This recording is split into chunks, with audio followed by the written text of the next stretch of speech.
नमस्कार, बहुत स्वागत है आप सभी का। आप देख रहे हैं स्पेशल रिपोर्ट। मैं हूं आपके साथ जया मिश्रा। बुलेटिन की शुरुआत करेंगे और पहली खबर पंजाब से, जहां पंजाब के फिरोजपुर में क्रिकेट मैच के दौरान एक बल्लेबाज को हार्ट अटैक आने से उसकी जान चली गई।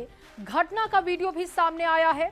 बल्लेबाजी कर रहा लड़का बॉल पर सिक्स मारता है और जमीन पर बैठ जाता है। बल्लेबाज की हार्ट अटैक से मौत हुई है और ये खबर इस वक्त वायरल हो रही है। पूरी खबर आपको दिखाते हैं।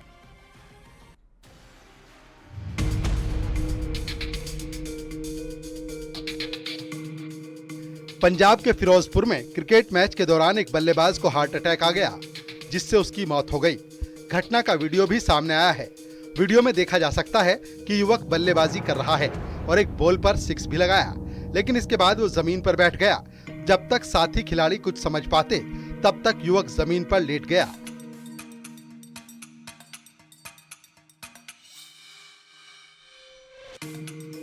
हालांकि इसके बाद फील्ड में मौजूद अन्य साथी खिलाड़ी उसके पास पहुंचे और सीपीआर दी, लेकिन उसे बचाया नहीं जा सका और उसकी मौत हो गई। इस घटना से अन्य खिलाड़ियों में सनसनी फैल गई। पूरा मामला फिरोजपुर के गुरुहर सहाय का बताया जा रहा है। जानकारी के मुताबिक रविवार सुबह क्रिकेट खेलते वक्त छक्का मारने के बाद खिलाड़ी हरजीत सिंह को हार्ट अटैक आ गया, जिससे उसकी मौत हो गई। हरजीत सिंह अच्छी बल्लेबाजी कर रहा था। घटना डीएवी स्कूल के ग्राउंड की है। इस घटना का वीडियो साथ खेलने वाले अन्य खिलाड़ियों ने अपने मोबाइल से कैमरे में कैद कर लिया। पिछले साल जून महीने में ही मुंबई में एक मैच के दौरान छक्का लगाने के बाद बल्लेबाज की हार्ट अटैक से मौत हो गई थी।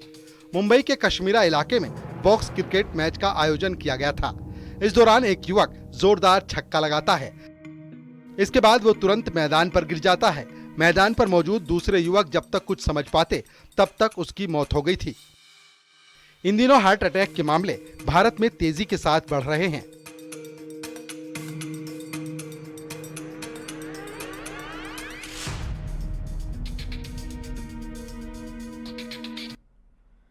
और चलिए आगे बढ़ते हुए बात अमरनाथ यात्रा की करते हैं। देखिए, 3 जुलाई से अमरनाथ यात्रा प्रारंभ हो रही है और उससे पहले सुरक्षा के कड़े इंतजाम किए गए हैं। पहलगाम आतंकी घटना के बाद सुरक्षा एजेंसियां किसी भी तरीके का जोखिम नहीं उठाना चाहती, लिहाजा तकनीकी के साथ साथ पेट्रोलिंग के जरिए 3 स्तरीय सुरक्षा व्यवस्था तैयार की गई है। पूरी रिपोर्ट देखिए।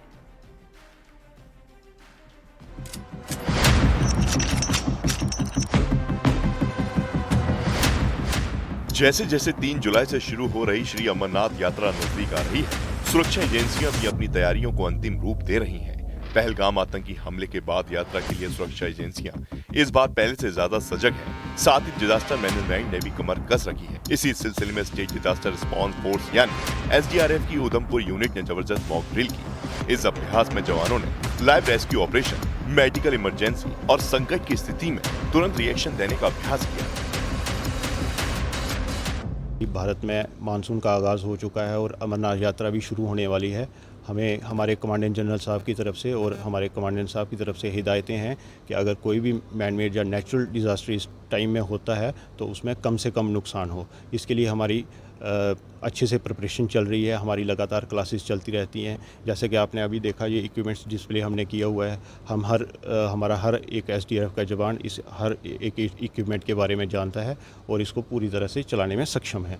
कोई भी अगर इस टाइम में नेचुरल या मैन मेड डिज़ास्टर होता है तो एसडीआरएफ का रोल यही रहेगा कि उसमें कम से कम नुकसान हो। एसडीआरएफ की इस मुस्तैदी ने ये साबित कर दिया है कि इस बार की यात्रा न सिर्फ धार्मिक रूप से विशेष होगी, बल्कि सुरक्षा के मामले में भी पहले से ज्यादा मजबूत और भरोसेमंद होगी। ये तैयारी यात्रा मार्ग पर श्रद्धालुओं को राहत और भरोसा देने का काम करेगी। इतना ही नहीं, जिन रास्तों से अमरनाथ यात्रा गुजरेगी, वहाँ पर सुरक्षा के खास इंतजाम किए गए हैं। सुरक्षा के इंतजामात पहलगाम हमले के बाद केंद्र सरकार ने सुरक्षा तंत्र को किया था मजबूत। मेरी मौजूदगी उस नेशनल हाईवे पे है जहां से देश भर से आने वाले यात्री बालटाल और पहलगाम पहुंचेंगे। और बता दें, आज से ही सुरक्षा चार चौबंद कर दी गई है।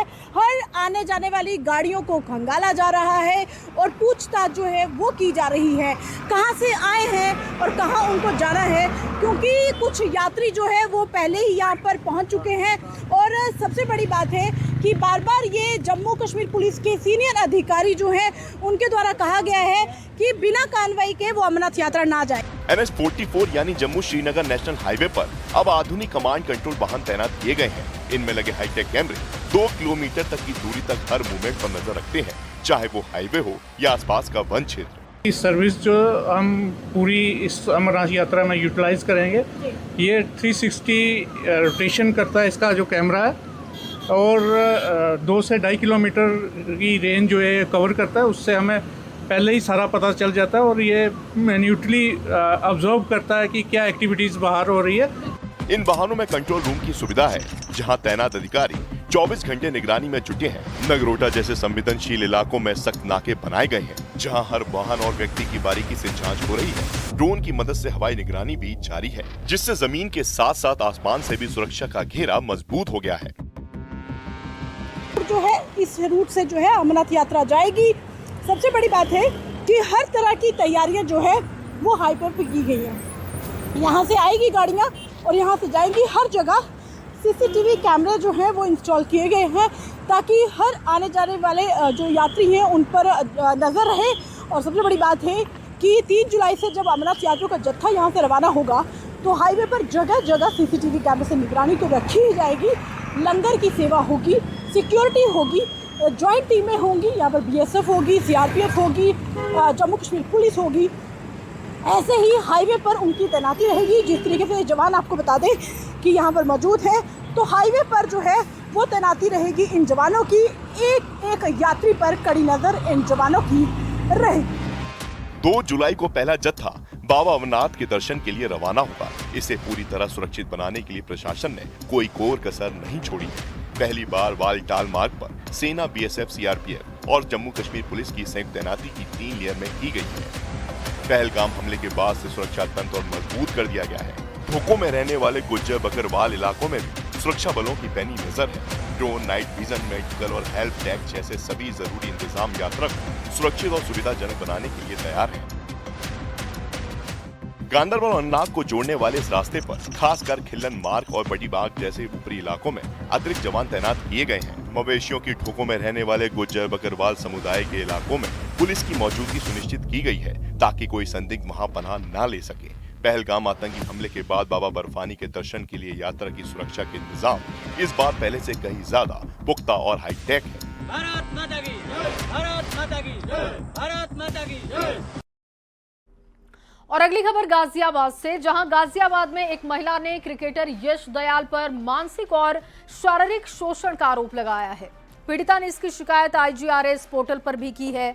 फिलहाल पुलिस मामले की जांच कर रही है और ये पूरा मामला मुख्यमंत्री ऑफिस तक पहुंचा है। ये पूरी खबर क्या है आपको दिखाते हैं।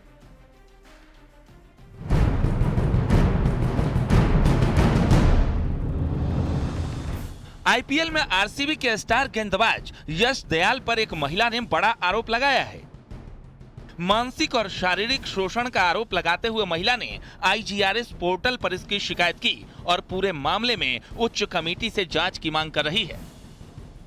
क्रिकेटर यश दयाल पर महिला ने जो गंभीर आरोप लगाए हैं, उसके मुताबिक पिछले 5 साल से वो रिलेशनशिप में थी। शादी का झांसा देकर यौन शोषण किया, शारीरिक और मानसिक रूप से प्रताड़ित किया, परिवार से बहू की तरह मिलवाया, धोखा देने पर विरोध किया तो मारपीट की गई। कई लड़कियों के साथ रिश्ते की बात भी महिला ने कही। चैट, स्क्रीनशॉट, फोटो सभी सबूत होने की बात महिला कह रही है। महिला का आरोप है कि उसने महिला हेल्पलाइन पर कॉल कर मदद मांगी, लेकिन पुलिस स्टेशन में प्रक्रिया आगे नहीं बढ़ी, जिसके बाद उसने IGRS पोर्टल पर शिकायत दर्ज की।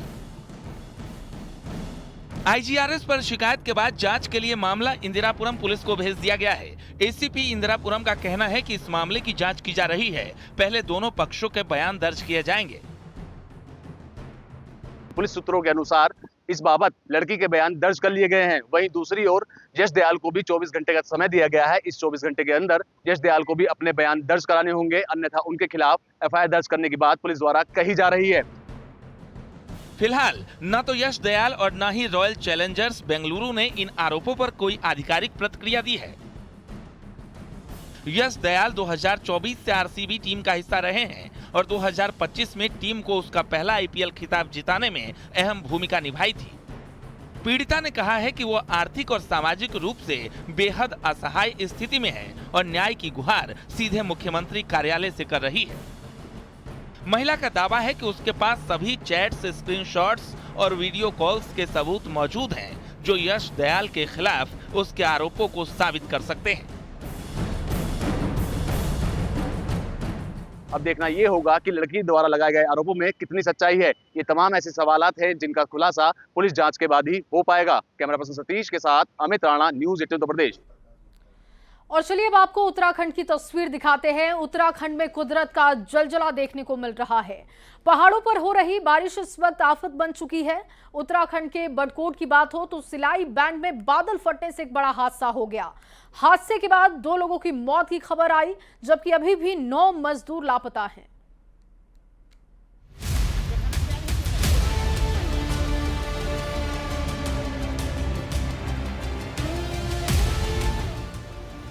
उत्तरकाशी में एक बार फिर से कुदरत का कहर देखने को मिला।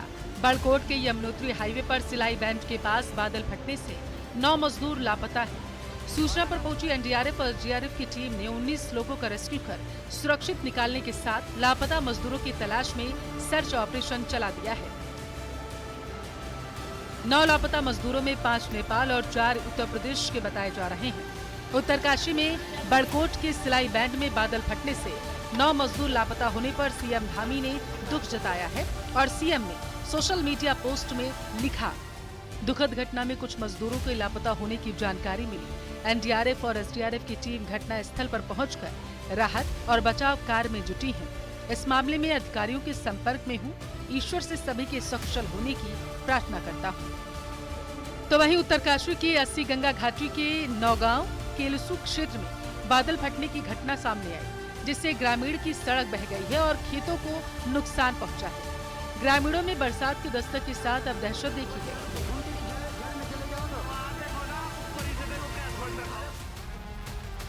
प्रदेश में बारिश से जनजीवन अस्त व्यस्त है। देहरादून के state disaster control room high alert पर है। सचिव आपदा प्रबंधन विनोद कुमार सुमन ने कंट्रोल में डेरा डाल लिया है। कंट्रोल रूम से प्रदेश भर में हालातों पर नजर रखने सहित आवश्यक निर्देश दिए जा रहे हैं। बड़कोट में लापता श्रमिकों की तलाश के लिए एसडीआरएफ के बाद अब एनडीआरएफ और आईटीबीपी को भी मौके पर भेज दिया गया है। भारी बारिश और भूस्खलन की आशंका के चलते यात्रियों की सुरक्षा को देखते हुए 4 धाम यात्रा एक दिन के लिए स्थगित कर दी गई। यह एहतियाती कदम मौसम को ध्यान में रखते हुए उठाया गया। सभी जिलों को अलर्ट कर दिया गया और राहत दल सक्रिय है। यात्रा को लेकर अगला फैसला मौसम समीक्षा के बाद लिया जाएगा। मौसम विभाग ने अगले कुछ घंटे पहाड़ों में तेज बारिश का पूर्वानुमान जताया है। ऐसे में अब उत्तराखंड में 4 धाम यात्रा पर रोक लगा दी गई है। आप देखिए, चमोली के विभिन्न शहरों में पुलिस ने यात्रियों को सुरक्षित स्थान पर ठहराना शुरू कर दिया है, क्योंकि लगातार मौसम बदल रहा है और उससे अब दिक्कतें भी हो रही हैं। जगह जगह लैंडस्लाइड होने की वजह से यात्री फंस रहे हैं और अब पुलिस प्रशासन यात्रियों को सुरक्षित जगहों पर रोकने की बात कह रहा है।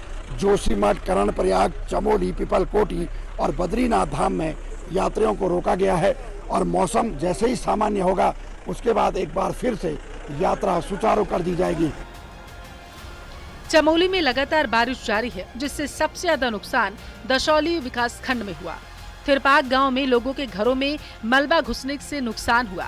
वहीं ग्रामीण इलाकों में सड़कों पर भी मलबा आने से लोगों को परेशानियों का सामना करना पड़ रहा है। इसके साथ ही बद्रीनाथ हाईवे पर पीपलकोटी, क्षेत्रपाल और नंदप्रयाग में लैंडस्लाइड हुई है, जिसकी वजह से 4 धाम जाने वाले यात्री फंस चुके हैं। हाईवे को खोलने का काम जारी है। वहीं रुद्रप्रयाग में लगातार बारिश के चलते आम जनजीवन अस्त व्यस्त हो गया और बारिश के बाद अलकनंदा और मंदाकिनी के साथ दूसरी नदियां उफान पर हैं। तो वहीं बद्रीनाथ हाईवे सिरोपगढ़ के पास और केदारनाथ हाईवे मुनकटिया के पास लैंडस्लाइड की वजह से बार बार रास्ता बंद हो रहा है। ऐसे में 4 धाम जाने वाले यात्री जान जोखिम में डालकर यात्रा कर रहे हैं।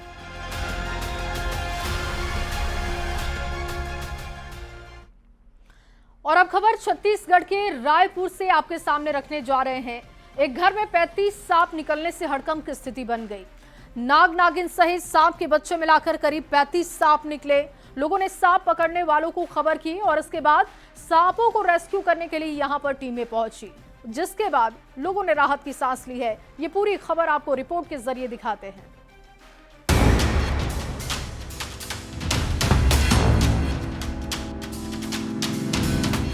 खबर रायपुर से है, जहां के देवरी पंचायत के एक घर में 35 सांप निकलने से हड़कंप मच गया। लोगों में दहशत फैल गई। नाग नागिन सहित सांप के बच्चे मिलाकर करीब 35 सांप थे।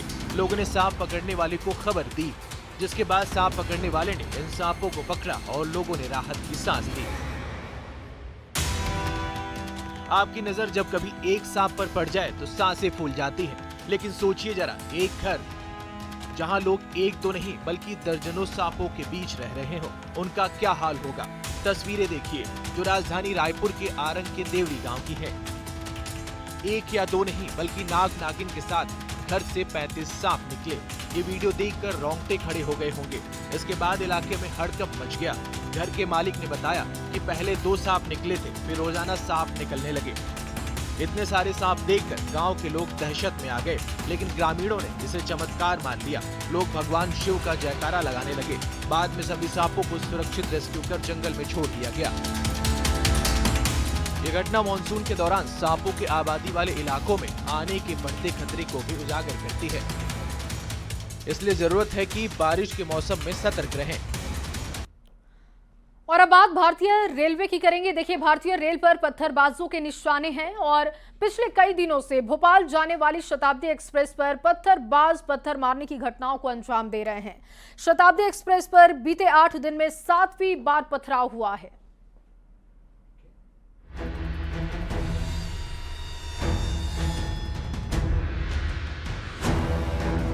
भारतीय रेल आजकल पत्थरबाजों के निशाने पर है। पिछले कई दिनों से भोपाल जाने वाली शताब्दी एक्सप्रेस पर पत्थरबाज पत्थर मारने की घटनाओं को अंजाम दे रहे हैं। बताया जा रहा है कि शताब्दी एक्सप्रेस पर बीते 8 दिन में 7वीं बार पथराव हुआ।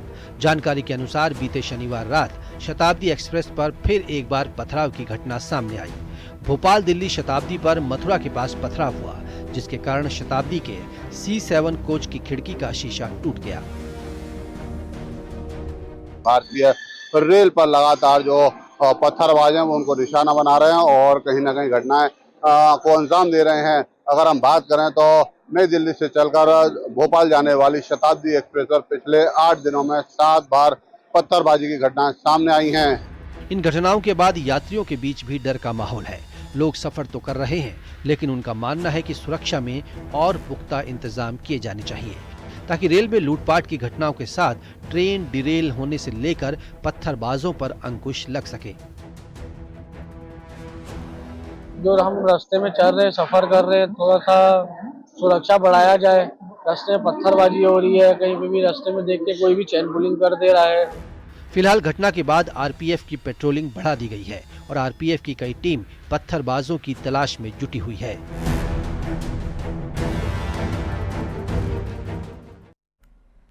और देखिए, कॉर्बेट टाइगर रिजर्व और उसके आसपास के फॉरेस्ट डिवीजन में बाघों की संख्या में इजाफा होता दिख रहा है। यहां इन दिनों बाघ के कई शावक भी देखे गए, जो विभाग के लिए चुनौती और खुशी का विषय भी बना हुआ है। आपको ये पूरी रिपोर्ट दिखाते हैं।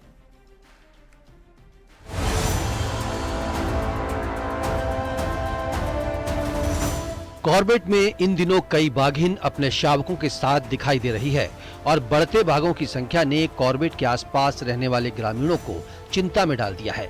लोगों का कहना है कि बाघों की बढ़ती संख्या इंसान के साथ इनके टकराव का कारण बन सकती है। खासकर सर्दियों में यहाँ इस तरह की घटनाएं बढ़ जाती हैं। लगातार हम देख रहे हैं कि नवंबर, दिसंबर, जनवरी, फरवरी में बाघों की संख्या जो लगातार बढ़ी हुई है वो गाँव की तरफ आने लगते हैं, जिससे वहाँ पर जो है मानव क्षति लगातार हो रही है। जितने जंगल में बाघ बढ़ रहे हैं, उससे जंगल के अंदर जो लेपर्ड रहता था, जो उसके आसपास था, वो भाग के आबादी की तरफ आ रहा है और वो इंसानों के लिए खतरा बनते जा रहा है। पिछले कुछ वर्षों में हमने देखा है कि बाघों की संख्या बढ़ी है, जिस वजह से मानव वन्यजीव संघर्ष भी बढ़ा और आपस में इनकी फाइट की भी जो है घटनाएं हुई हैं। और इसी के परिणाम स्वरूप यहाँ से 5 बाघ जो है राजाजी टाइगर रिजर्व शिफ्ट किए गए और अभी और किए जाने की योजना है। कॉर्बेट में इन दिनों फेज 4 की गणना का काम अपने अंतिम चरण में है, जिसके आंकड़े जल्द ही सामने आ जाएंगे। बाघों की बढ़ती संख्या जहां कॉर्बेट में प्रोजेक्ट टाइगर की सफलता को दिखाता है, वहीं ये बहुत बड़ी चुनौती भी लेकर आता है। वन महकमे को जहां इनकी सुरक्षा की चिंता है, वहीं इनके बढ़ने से इंसान के साथ इनके बढ़ रहे टकराव को रोकना भी किसी चुनौती से कम नहीं है।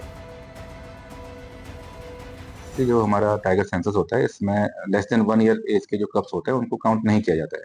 तो जो 1 साल से ऊपर के कप्स हैं उनको तो डेफिनेटली काउंट किया जाएगा।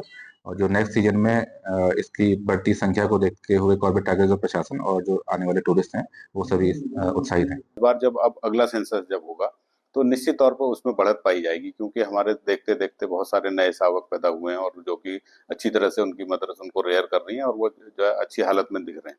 तो ये संख्या तो बढ़नी ही बढ़नी है, लेकिन जैसे जैसे ये संख्या बढ़ रही है उसके साथ साथ हमारी चुनौतियां भी बढ़ती जा रही हैं। कॉर्बेट को बाघों की नर्सरी के रूप में देखा जाता है। यहाँ से निकलकर बाघ आसपास के फॉरेस्ट डिवीजन में अपना साम्राज्य स्थापित करते हैं और यही वो समय होता है जब इनकी खुद की सुरक्षा के साथ ही इंसान से इनके टकराव की आशंका बहुत बढ़ जाती है। ऐसे में अब देखना होगा कि विभाग इस दोहरी चुनौती से कैसे पार पाएगा।